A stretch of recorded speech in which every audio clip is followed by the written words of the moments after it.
فیضا قرانا فتب قرآن ثم علینا بیانہ، یہ القیامہ 19 سے لی گئی ہے۔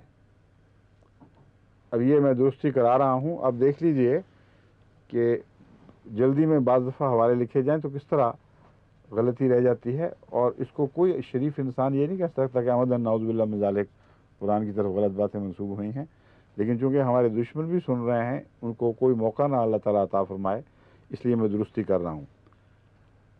غدوتے بھی شاید میں نے پڑھ دیا تھا، مگر غداتے ہے لفظ وہاں، وہ بھی میں نے درستی ابھی کر لی ہے تاکہ بعد میں کسی کو خیال نہ آ جائے کہیں۔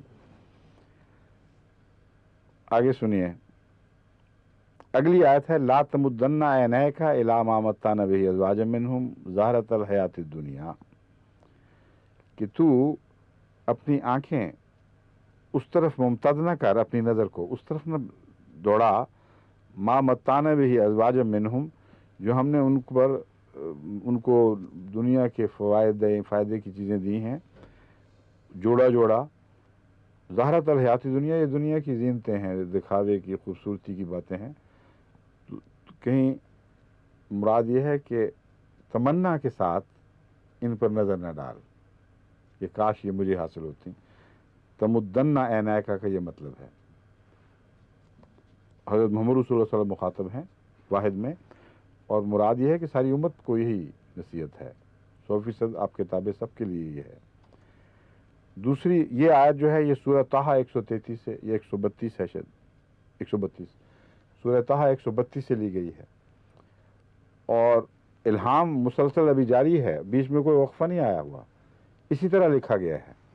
آگے ہے وَلَا تُطِعْ مَنْ أَغْفَلْنَا قَلْبَهُ عَنْ ذِكْرِنَا وَاتَّبَعَ هَوَاهُ وَكَانَ أَمْرُهُ فُرُطًا، صفحہ 36، یہ ان کی کتاب کا صفحہ 36 ہے۔ الکہف 29 سے یہ آیت کا ٹکڑا لیا گیا ہے۔ تو مسلسل دو باتیں جو حضرت مسیح موعود علیہ الصلوۃ والسلام پر یہ مولوی لوگ اعتراض کرتے ہیں، ان کا جواب ان کی کتابوں ہی سے، ان کے حوالوں سے میں آپ کو دکھا رہا ہوں کہ یہ الزام بھی جھوٹا اور لغو اور بے بنیاد ہے کہ اہل اسلام کے نزدیک قرآن کریم کی وہ آیات جو محمد رسول اللہ صلی اللہ علیہ وسلم کے لیے خاص ہوں، وہ کسی امتی پر نازل نہیں ہو سکتی۔ اس لیے جس نے بھی یہ افتراء کیا ہے اس نے دوہرا گناہ کیا ہے، یہ بالکل جھوٹ ہے۔ ان کے اپنے مسلمہ علماء کی کتابوں میں ان کے متعلق یہ الہامات لکھے ہوئے ہیں۔ دوسرا الزام یہ لگاتے ہیں کہ مرزا صاحب مضمون کی روانی میں یا اپنے الہامات میں یہ جیسا کہ سمجھتے ہیں، قرآن کریم میں رد و بدل کرتے ہیں، 2 آیتوں یا 3 آیتوں کو جوڑ کر ایک جگہ اکٹھا کر دیتے ہیں، جو سراسر ناجائز ہے۔ اس کا الگ جواب اور بھی آئے گا، مگر یاد رکھ لیں کہ الہام الہی جو ان کی مولوی صاحب کی طرف منسوب ہوا ہے، اس میں بین ہی یہی بات ہوئی ہے، اور ان کے آج کل کے مولویوں کو کسی کو ضرورت نہیں کہ ان کے اوپر ان کو مخاطب کر کے کہیں لعنت برتو و برکارے تو، لعنت برتو و برکارے دونوں طرح پڑھتے ہیں، اہل فارس تو غالباً برتو پڑھتے ہیں، یا اس کا تو بھی تلفظ ہے اور تو بھی تلفظ ہے۔ اچھا جی آگے چلیے، نعوذ باللہ من ذالک، ہم نہیں کہہ رہے یہ تو، میں تو اس کو بڑا سخت گناہ سمجھتا ہوں حضرت مولوی عبدالغنی صاحب کے متعلق ایسی بات کرنا، مگر میں بتا رہا ہوں کہ جس طرح انہوں نے لعنتیں ڈالی ہیں حضرت مسیح موعود علیہ السلام پر، یہی لعنتیں اسی محل پر پھر دوبارہ ان کے دل سے اٹھیں گی، اٹھنی چاہیے، اور اسی طرح آسمان سے ان کے دلوں پر برسیں گی، جس طرح دوسری صورت میں لازماً برسی ہیں اور برستی رہیں گی۔ آگے ہے وَلَسَوْفَ يُؤْتِيكَ رَبُّكَ فَتَرْضَىٰ، ضحیٰ کی 6 آیت ہے۔ واضح طور پر ہر آدمی جانتا ہے کہ بہت ہی خصوصیت کے ساتھ حضرت اقدس محمد مصطفیٰ صلی اللہ علیہ وسلم مخاطب ہیں۔ پھر الم نشرح لک صدرک، کھلم کھلی ایسی آیت، کیا ہم نے تیرا سینہ کھول نہیں دیا ہے محمد صلی اللہ علیہ وسلم، یہ بھی مولانا غزنوی صاحب پر نازل ہوئی۔ یہ اسی طرح ترجمہ کرتے ہوں گے، اے غزنوی، جس طرح اے مرزا بنایا ہوا نا، اے مولوی غزنوی، ہم تجھے کہتے ہیں کہ تو ایسا ہے۔ اب حضرت خواجہ میر درد صاحب مرحوم اپنی کتاب علم کتاب میں، یہ صوفیاء کے بہت چوٹی کے بزرگوں میں شاعر بھی ہیں لیکن صوفیانہ شاعر، ان کا شمار ہوتا ہے. میں اپنے الہامات اپنی کتاب علم الکتاب میں اپنے الہامات درج فرماتے ہیں.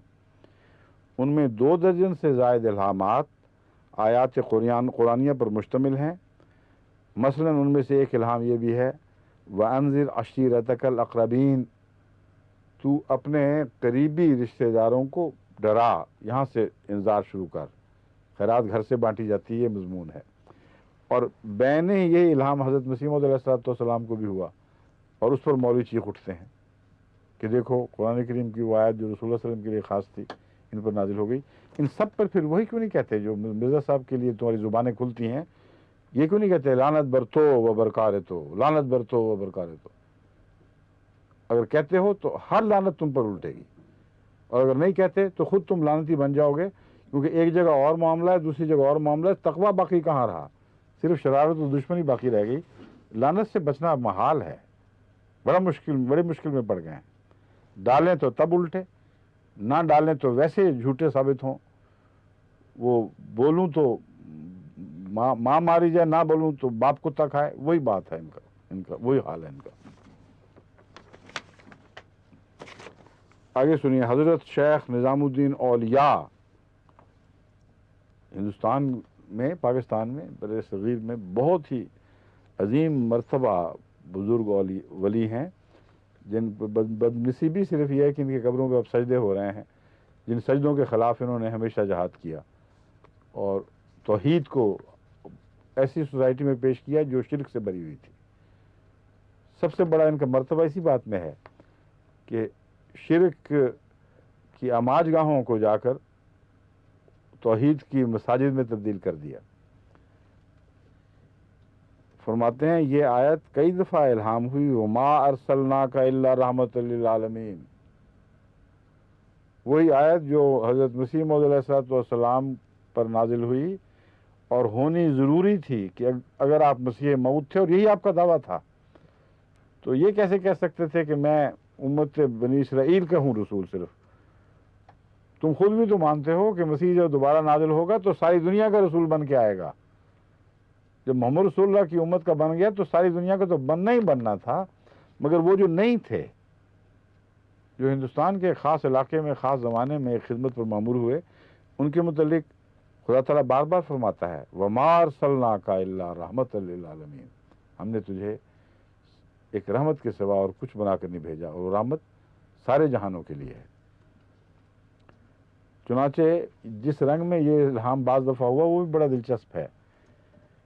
حضرت مخدوم گیسو دراز لکھتے ہیں حضرت شیخ فرماتے تھے کہ کبھی کبھی کسی ماہ میرے سرہانے ایک خوب روح اور خوش جمال لڑکا نمودار ہو کر، یعنی اللہ تعالیٰ اس رنگ میں ظاہر ہوتا تھا، مجھے اس طرح مخاطب کرتا وَمَا أَرْسَلْنَاكَ إِلَّا رَحْمَةً لِّلْعَالَمِينَ، کہ ہم نے تجھے رحمت للعالمین کے سوا کچھ بنا کر نہیں بھیجا.